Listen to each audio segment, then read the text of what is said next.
This is our motorized car jack model. It consists of 2 control switches and 2 limit switches. The left control switch enables the jack to raise, and the right control switch enables the jack to lower. The 2 limit switches prevent the jack from moving any further when they are pressed. Even though I was holding the control switch, when the limit switch is pressed, it is programmed not to allow the jack to go further. And as you can see, in the back, in the VIs, there's also a state indicator. It indicates what state we are in. Right now we are in the bottom state. We're in the rising state right now, and whenever we do something, it indicates what state we're in.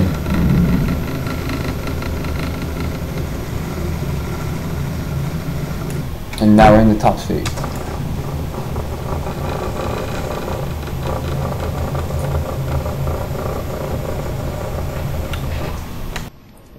Over here we have the car jack VI. There's the legend for the port numbers and the code. The code is running a basic state machines in which states change based on user input.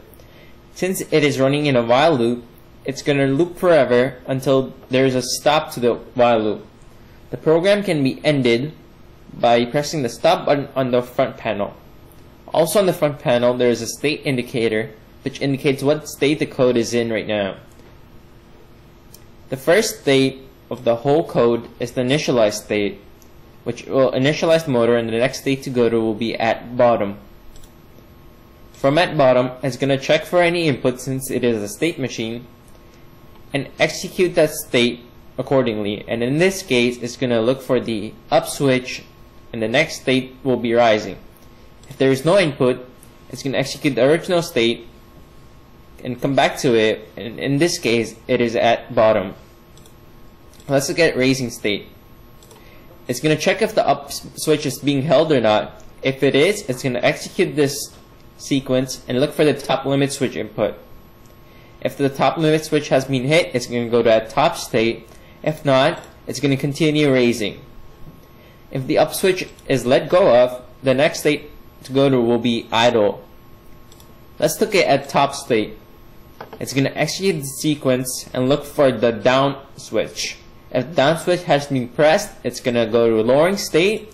If not, it's going to come back to at top state. Let's look at lowering state. If the down switch is being held, it's going to execute this sequence and look for the bottom limit switch. Again, if the bottom limit switch has been pressed, it's going to go to at bottom state. If not, it's going to continue lowering the track. If the down switch has been let go of, it's going to go to idle state. In the idle state, it's going to execute the sequence in first. It's going to turn the motor off and check for the down switch or the up switch input and execute or go to the next state accordingly. This whole loop will loop on forever until the program has been undid by the stop button on the front panel.